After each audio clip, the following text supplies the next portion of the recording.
Hello everyone, my name is Alex. I'm a 2000 rated over-the-board chess player, and in this series we're climbing to 2200 rapid elo, while I'll be explaining my thought process as best as I can for your education and entertainment. And today we face the Sicilian Defense.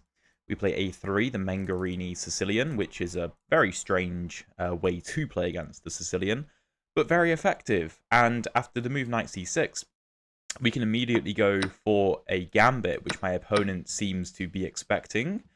We sacrifice the A and B pawns for the C pawn, open up the A file, draw the knight out to B4, and then we get to go C3 with tempo on the knight, and when the knight retreats back to C6, then we go D4, take the full center. And this is the main line. After pawn D5, we can take, and after queen takes, which I mean is the only real move, Black looks like they're doing very well. Black has the queen developed, the knight developed. Black has played d5, which in the Sicilian is normally a really good thing if Black is able to play d5. But here it's very tricky after the move knight to a3, because Black has to be insanely careful. Insanely careful.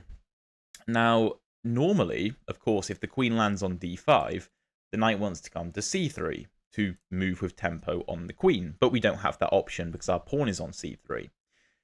But here, there's only a few moves that, like, ensure Black doesn't lose immediately, which is kind of nuts.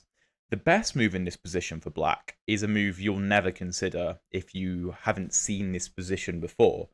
And the best move is queen to a5. I've probably had this position both online and over the board, maybe, I don't even know, probably 100, over 100 times, maybe 150 times, maybe more. And I've only seen queen a5, I think, once or twice.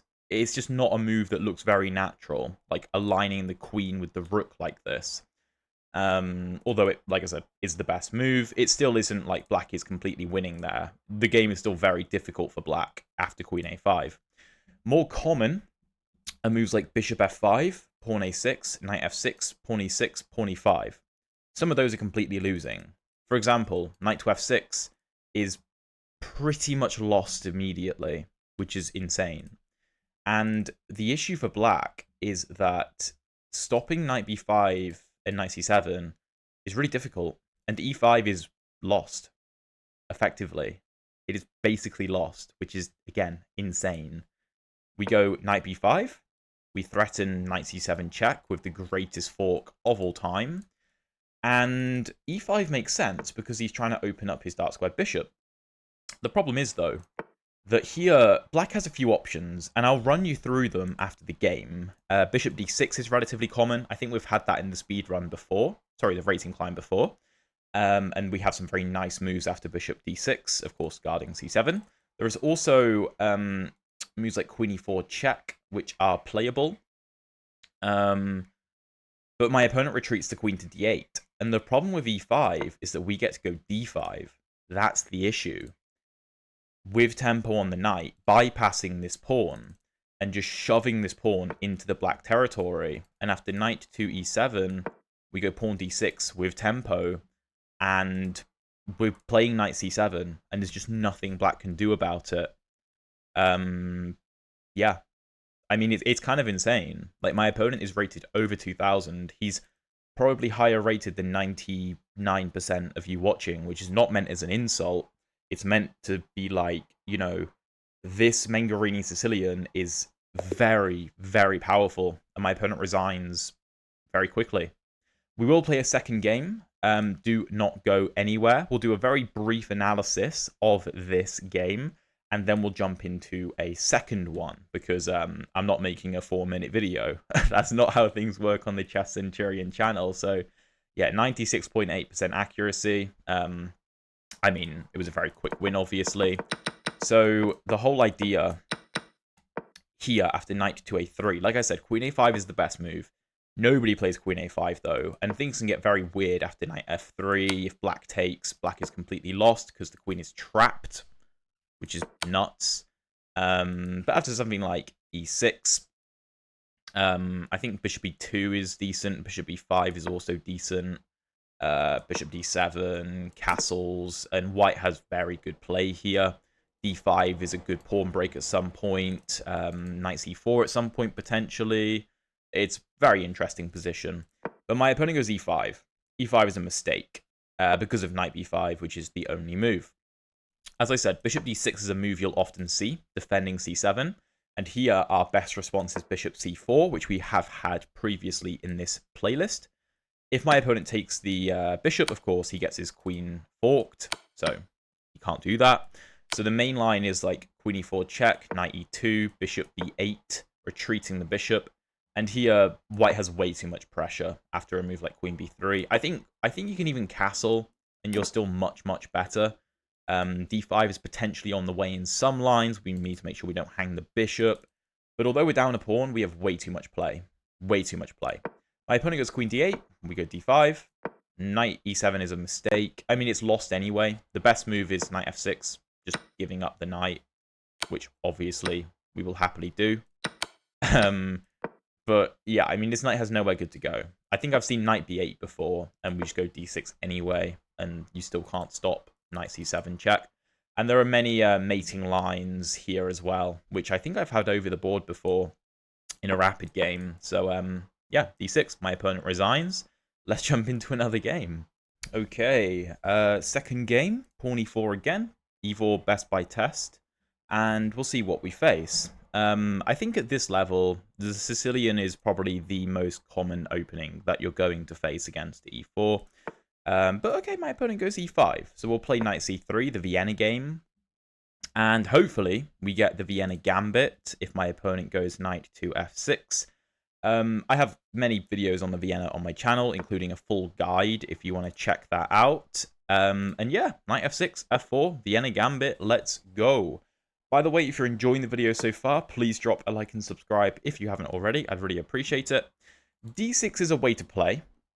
And here you don't really want to be taking on e5. You're more so just trying to apply pressure and encourage black to take on f4 so that we can play a move like d4 and take the full center. Most likely win the pawn back anyway. There are some interesting lines after, I think it's ef4, d4, and knight h5. I think that's the line. It's very interesting. Okay, knight to c6. Here we have to be slightly careful because the normal move of bishop to c4 kind of fails because of knight e4, and pawn d5. So here we have to go bishop b5 instead, which isn't normally how we do the setup in the Vienna, but it's perfectly viable. And we can get a very similar position anyway after pawn d3. This bishop may even drop back in some lines, but the main point is we have a lot of pressure on e5. If black takes us, he gives up control of the center, which we're obviously going to be happy about. And we're not forced to take here. If I move like a6, I'll probably just drop my bishop back to a4. If b5, I'll happily put the bishop on b3. If knight a5, I think we probably have some interesting lines after f takes e5 because the pawn is just undefended. So the knight is slightly compromised.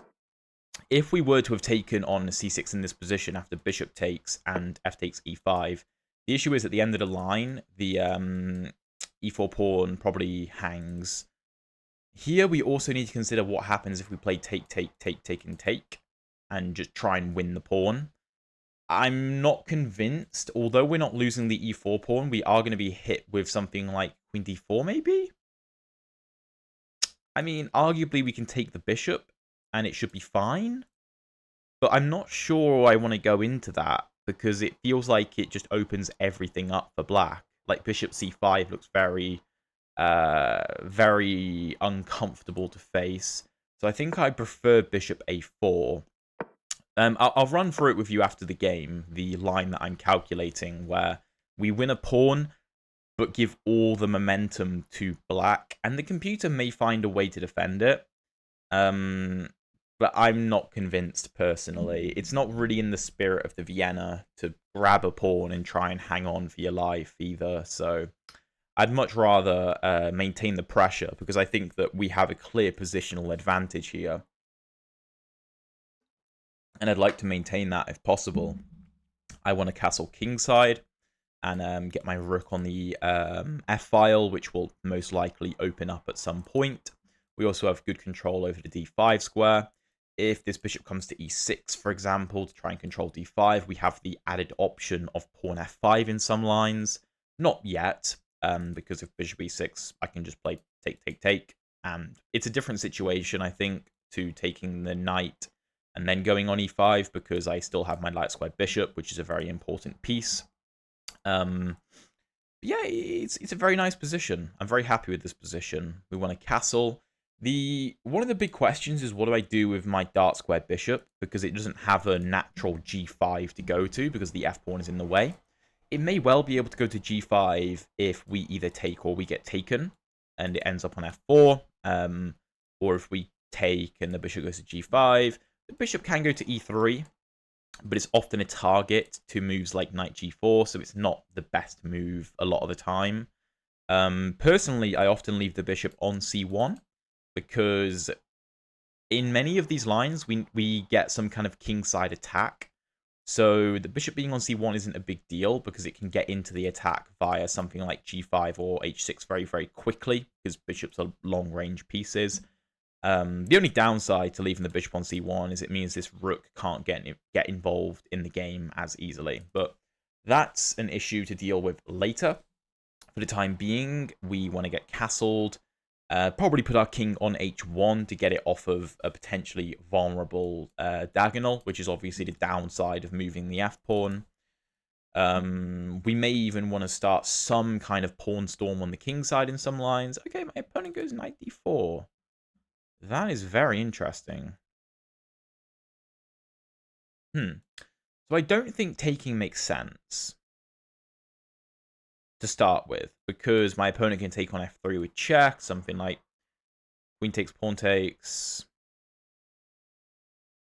bishop g5, bishop e7. Maybe I can play something like take and knight d5 in some lines, obviously after we do something with the bishops. Alternatively, I could just take the bishop, and after take I can castle, which I'm leaning more towards because it seems like an easier option. I think I'm going to do that.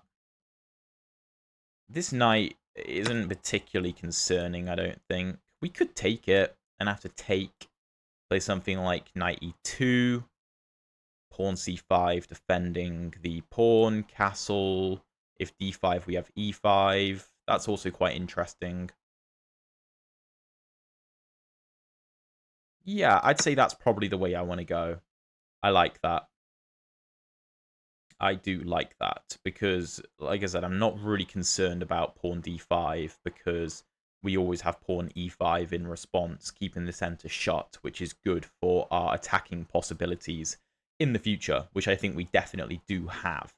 We do need to be aware of a potential weakness of the c2 pawn in these lines, because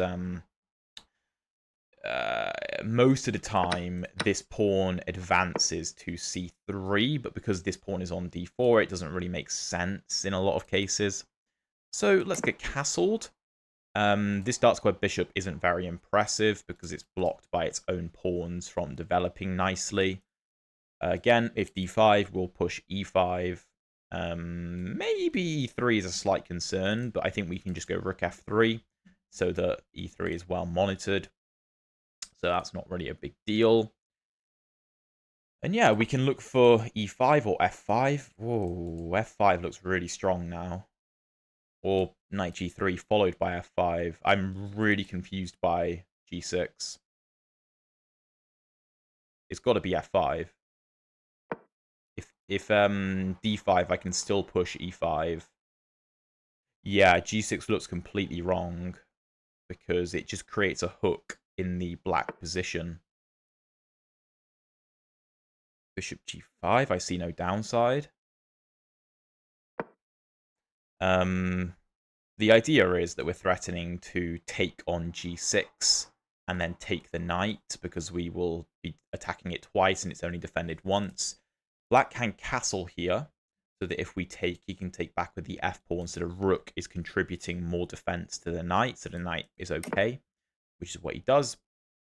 But I mean, black still isn't out of the woods at all. We have ways to increase the pressure here. We can go queen d2, looking for ideas of bishop h6 to trade off the bishops and weaken the black king. That's an option. We have knight to g3, just giving the option to take back with a knight. And if we land the knight on f5, it would be game over, basically. It'd be way too strong. We could consider taking the bishop and trying to look for knight f4 and knight to d5, which is viable. Maybe that's the best idea, to get a monster knight. Knight f4. If take, knight d5, bishop g7, rook f5. Yeah, that looks completely winning. I think I'm leaning towards this. What happens, though, if I move the knight and he moves his knight? Well, he can't really put the knight anywhere. And if he does, I'll put my knight here. Knight h5, I take it. Yeah, I think that makes sense. I'd love if he played h6, encouraging me to take, go knight here. And I can probably push f6, actually. Oh, that would be completely crushing. The bishop could try and put itself on e5 to keep somewhat active. But this is looking pretty dire for black, I've got to be honest. Yeah, it just looks kind of dire. And I think the big issue is playing this g6 move. I'm really not convinced by it. I thought bishop e7 was the way he was going to go. Maybe he was concerned about e5. I don't think he needs to be, because the knight can always go to d5 if I play e5. If he goes d5 and I go e5, it's different, because the knight doesn't have access, of course. So, okay. Rook a2 e8. Of course, the f rook can't really be the one to move, because the knight needs defending. But here, I mean, take knight d5 looks pretty good to me. And he's just got no way of removing my knight. The knight can't be budged, because the e-pawn can't be challenged very easily. Because this pawn can't move, and he can't get a pawn to f5. And my knight is on a light square. He is a dark square bishop. So this is... Oh, wait. If f6, bishop h6, I assume, is the idea. This is interesting. If f6, bishop h6... Maybe clogging the position up isn't the best thing. I can go knight e7 check. King goes to h8. I don't really have a follow-up. I think I want to start with queen f3. Just getting the queen in the game, connecting the rooks. C4 doesn't seem to do anything useful. Maybe I should play b3 to prevent c4 entirely, though. The rook can't access c8 because of knight b6. Or f6 followed by knight e7 check. So I just have a lot of threats in this position. Just massive positional pressure. And this is very different from the previous game, where it was all tactical, right? Last game was a quick tactical win. This is very much a positional pressure sort of game. I'm also thinking we can try and play a move like queen f4, guarding the h6 square, so that after f6, the bishop won't be able to go there and would have to go to h8, which would obviously be fantastic, because then we can play like knight e7 check. The king has no moves. He'd be forced to sacrifice the exchange. I might not even want the exchange, though, because my knight is that good. I don't know. Rook e5. Okay. He might be trying to sack the exchange. Maybe. Taking makes no sense.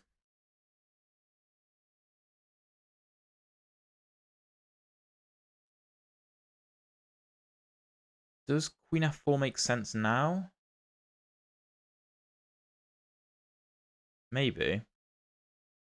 If he takes my knight, he has no compensation. He can try and clog the position up, I guess. Like, here, here, here, here, here.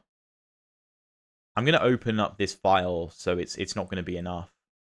Let's go queen f4. I'm preparing pawn f6. That's the idea. That's, you know, I can even play a really stupid move like queen h6. Because if take, I have knight f6 check, and then I take the queen with a fork on the rook, so I'd win in exchange. But, of course, if queen here, black doesn't have to take me. That's not forced. It would be funny. It would be funny, but it's not forced, so kind of pointless.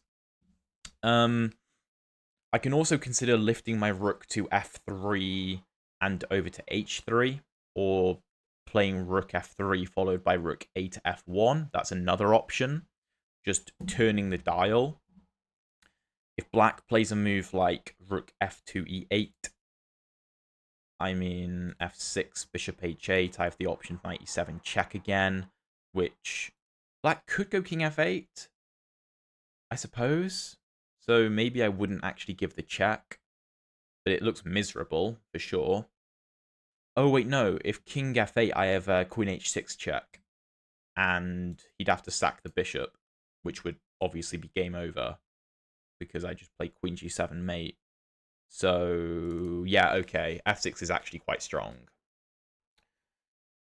This is just tough for black. It's tough because he's in a bind. He's just in a bind. He can't really break out. And he can try this. And I guess the idea is that I can't take back with the queen. And if taken, he takes my knight, f6. Does still work. Does still work. Takes... Maybe I can go queen g5. Maybe queen g5 is strong.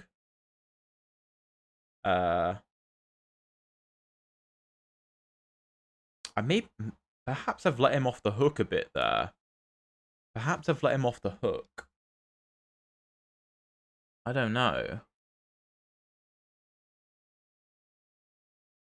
Queen g5. If he takes on e4 with a discovered attack, knight f6 check, king h8, take, take, take, take, take. I think I have enough.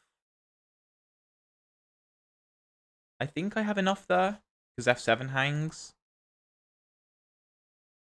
And it'll be up in exchange. If queen here, king here, rook takes, pawn takes. I think that's okay. If pawn f6, though, is that the issue? Pawn f6. Now, obviously, I can't play knight f6 of rook takes. So maybe queen g3 is better. And if... Oh, I think maybe that's better. And if king h8... I still can't take the pawn, though. Knight b6 doesn't seem to do anything useful. Maybe I've messed this up. Queen here... No, f6 was the issue.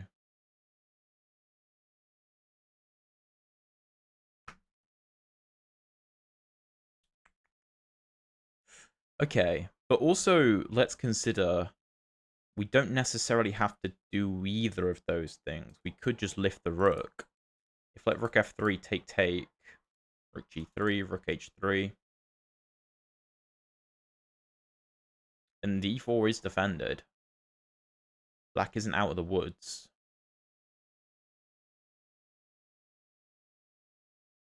I think rook f3 is the way I want to go. I've got to be honest, I should have understood the idea of this move, and I still don't know about f6 though, because of bishop h6. Okay, he does take, so he's going up a pawn, but that's okay. He's also threatening the knight, so I can't play a cool move like this, really. Or can I? Because if take, queen f6, there's no way to defend. This probably does work.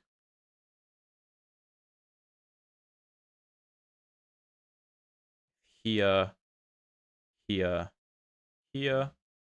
If here, here, here. Yeah, think so.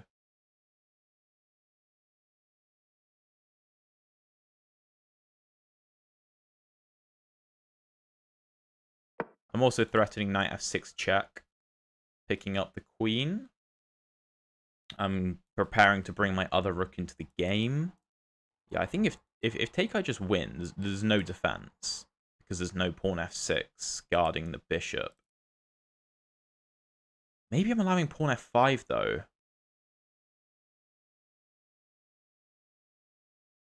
That's is pawn f5 playable? Oh my god, it might be. Pawn f5 is a crazy move. But the point is, he's defending e4. He's renewing this threat. He's getting rid of knight f6 check because the rook defends. And he's defending the bishop. Huh. I think pawn f5 works. Oof, that's not good. Pawn f5, pawn take. I'm not really concerned about rook takes. Okay, he moves the king. I think he's let us off a bit there, to be honest. Okay, what can we do? Well, first, we should, of course, look at the sacrifice. Does it work? Well, if rook takes, king takes, queen f6 check, king g8 forced. Oh, queen e5. Oh, that's so cool. Here, here, here, here, and then we sack the queen to play knight f6 check and pick up the queen. And then we're up a knight. Okay, that's brilliant. But if take, he can take my knight and ignore me. I'm not sure queen f6 works very well.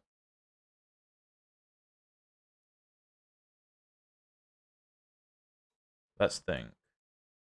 Here, here.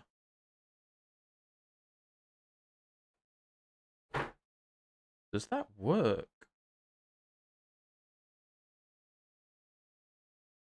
If queen h6, queen f5, guarding h7, rook h7, queen h7, queen f8, queen g8, queen g8, king g8, take, rook over. I think black's better. I think he's up a pawn. So here, here. I don't know.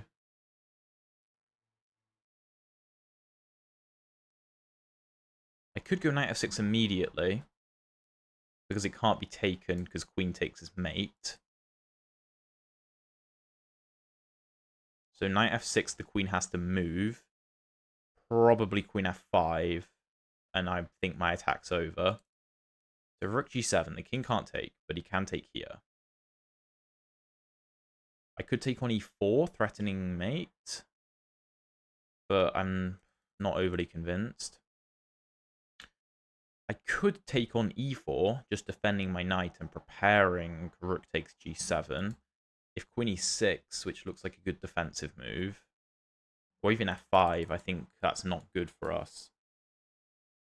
Take, take. What else can I play? Well, I suppose I could just go... Oh, no, sorry, I can't do that. Can't do that. Queen f6. Queen f5.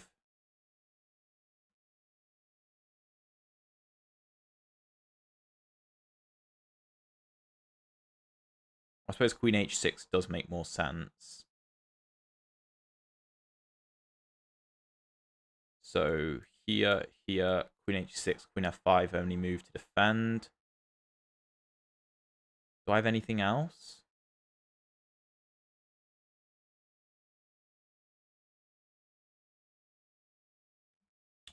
suppose I have rook f1. And the queen can't go to g6. The queen can go to h5, but then I mate. Oh, I think that works. There has to be a win. There has to be a win. I think my opponent's missed that in this position I have queen e5, followed by knight f6. I think he's missed that. I know I was talking about this being a very positional game, but it's probably down to my own positional failures, i.e. allowing g takes f5 to be quite strong. It's turning into more of a tactical skirmish now. Yeah, I don't think there's anything better than this.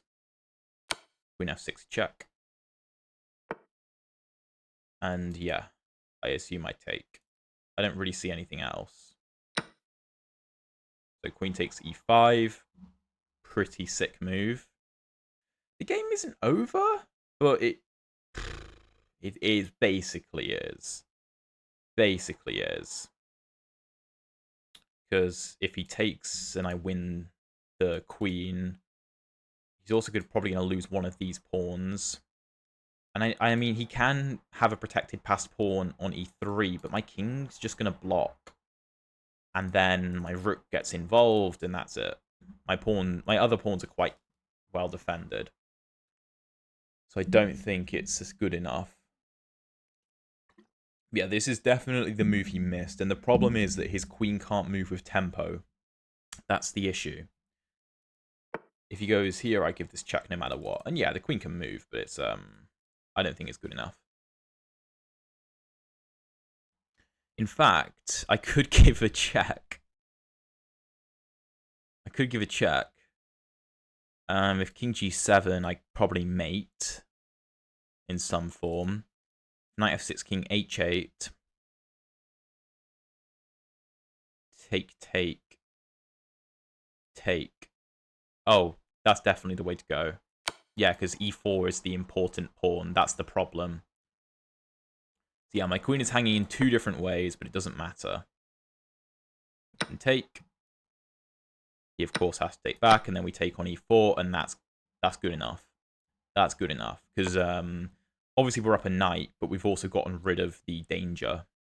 We've gotten rid of his dangerous e4 pawn. Okay.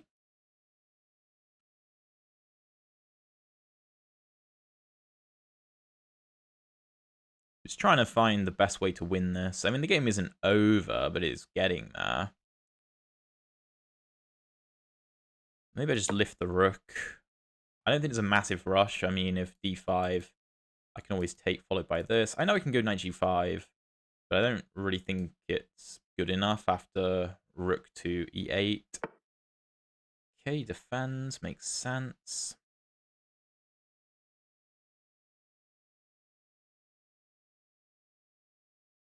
Here.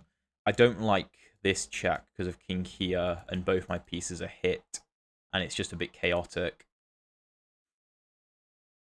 I don't like this because of this. Here. Maybe knight there makes sense.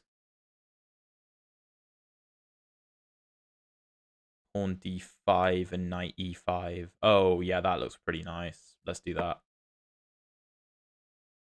Let's do that. I'm just trying to make black create weaknesses, and I don't want to give him anything. If I get the knight to e5, then I mean the e pawn is never moving, so basically none of his pawns are going to move.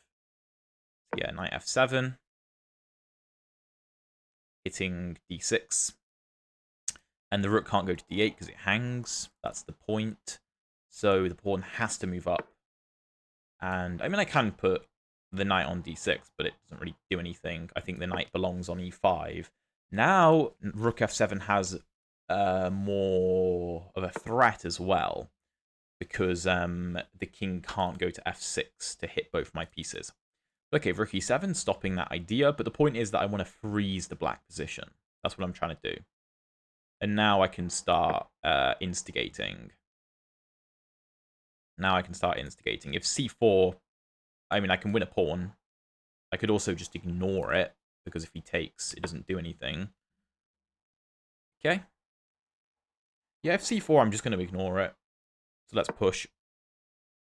Obviously, black does have a pawn majority on the queen side. He is up a pawn.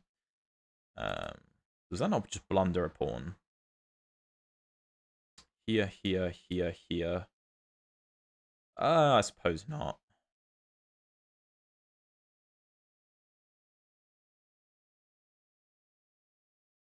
Okay.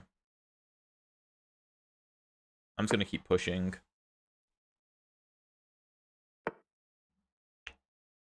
Okay, he really wants to play this.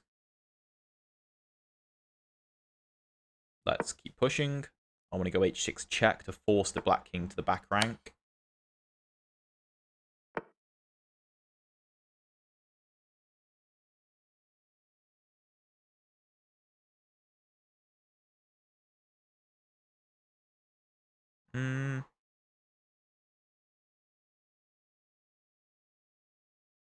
Rook f6 looks quite nice.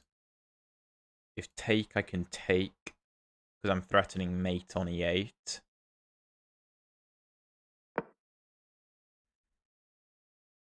Take, take. Rook e8 would be mate. I mean, I can just take the pawn back, but I could play pawn takes. Yeah, that's probably easier. There's no need to complicate it. Okay. Of course, a rook trade is lost for black, so we can't do it. I'm just making sure that rook c2 doesn't come with check, and now I'll move my king. I wouldn't move my king immediately, because then this comes a check. And I suppose I can block it, though, but yeah, this is defended. That's not a problem. I mean, I can actually go knight d7, though. And rook f8 is mate, and there's no defense. The king is trapped in a box.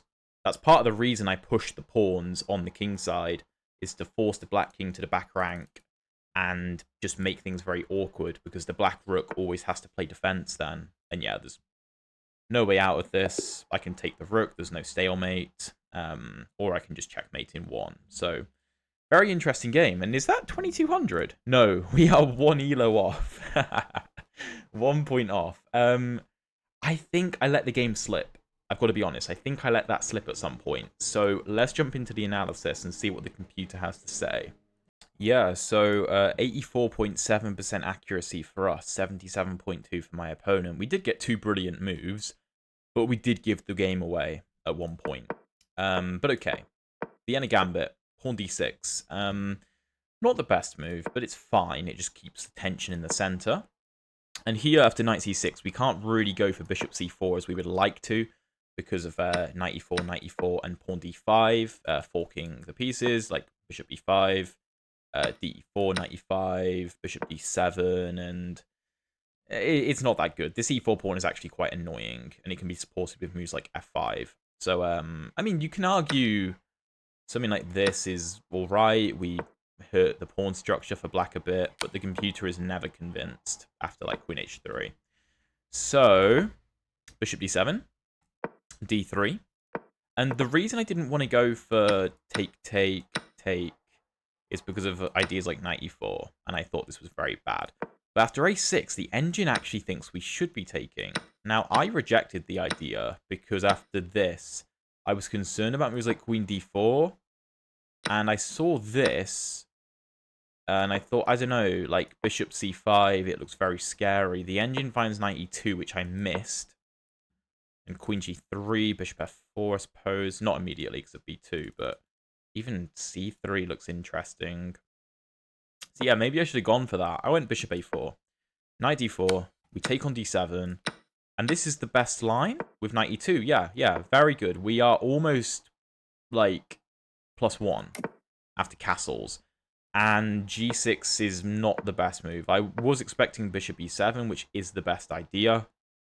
And the engine likes f5, castles, queen e1, rook a to e8, queen g3, king h8, and knight f4. Okay. I guess, again, looking at the d5 square. And if d5, we always have e5, which is a big issue for black. It's just way too much pressure.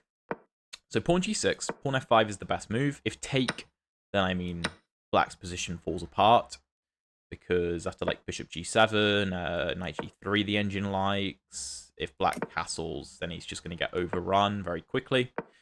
So bishop g7, bishop g5, best move. Of course, threatening to take. So castles, so if now I play take, then after f takes, the knight is well defended and everything is equal. So knight f4 is the best move, rook a to e8. Okay, taking is inaccurate. Engine prefers queen e1. And I thought that allowed the knight to move, but the engine doesn't seem to care after queen h4. If the knight hops in, f6, bishop h8, bishop h6, and we just win in exchange, I guess. And also, the knight might come here anyway. But bishop f6, knight d5, bishop g7, queen f3 is inaccurate, queen d2 is... Oh, of course, queen d2. Oh, that makes way more sense. Immediately guarding h6. Of course. So now if rook e5, just f6, bishop is forced back to h8. And, yeah, rook f e8, rook a f1. If you ever sack the rook, you don't have enough compensation. Of course. I missed that. Queen f3, rook e5. And here the best move is g4, just supporting the pawns. So they have take, move the king, rook g1, f6, all very powerful. The queen f4 is a mistake because of gf5. And here rook f3 is a miss. The best move is knight b6, which I considered. Oh, I forgot that knight c4 came with tempo. I forgot. So if the rook moves... Engine likes queen h4, but I mean, worst case, we can just take. The engine's favorite move for black is actually fe4, knight e5, bishop e5, queen g4 check, king h8, and de4. And, well, we're better, but black has some play. I went rook f3, fe4, and here I need to play knight f6, bishop f6, rook g3. I saw this line. After bishop g7, I'm mating, but I think... Well, if king h8 I take, the problem is bishop g5, rook g5, rook g5, queen g5, king h8, and the best I can get is a draw, basically. I thought rook g3 was really smart, but then I realized f5, and black was completely winning. You know, like de4, fe4. Here I do have knight f6, but, I mean, rook e4 should be enough. And I'm just down 2 pawns with no good counterplay. But my opponent missed it and played king h8. And this is completely winning for black. Unless I play rook g7, which fortunately I do. And then I was trying to see what happens after rook d5. And everything is losing for white other than queen h6. And after queen f5, I saw rook f1, which is the best move. And you can't defend mate. Because I was initially calculating take. And I figured the best I could get here was a draw. Because if I take, then I thought I didn't have enough. My e-pawn is just too weak, basically. So, yeah, king g7, queen f6, king g8, and queen e5 is another brilliant move. The only response. And if it's taken, then knight f6, king g7, knight takes, rook e8, de4, and I'm perfectly fine here. Perfectly fine. So, queen e6, and I actually missed the better move, which is knight e7, which just forces black to give up the queen. I probably should have found that, actually. Knight e7 is very obvious, but the king has no moves. I went knight f6, and okay, I mean, we still have a winning position, but it could have been better. I'm sure some of you have probably commented that by now anyway. Don't worry, I eventually have found it. But yeah, here I decide the best plan of action is just to put the knight on e5 and start throwing the kingside pawns forward, which are the best moves. It's the engine's favorite idea. I'm not really concerned about these queenside pawns because they can never really break through because this pawn is blockaded, and these are doubled pawns. So as long as I don't do something silly like taking and allowing, you know, some potential pushes, it's still fine. But there's no need to allow it. It's, in my opinion, better not to bother. And my opponent tries to infiltrate, but it's too much. It's too much, and knight d7 ends the game because you're just going to get mated. So my opponent plays a nothing move and resigns because you can't stop rook f8. And yeah, a couple very interesting games. Hope you guys enjoyed. If you want to see that full guide to the Vienna game and Vienna Gambit that I was talking about, check out the video up here. If you want to see the previous episodes of the Climb to 2200, check out the playlist down there. And hopefully, next episode will be the completion of the series.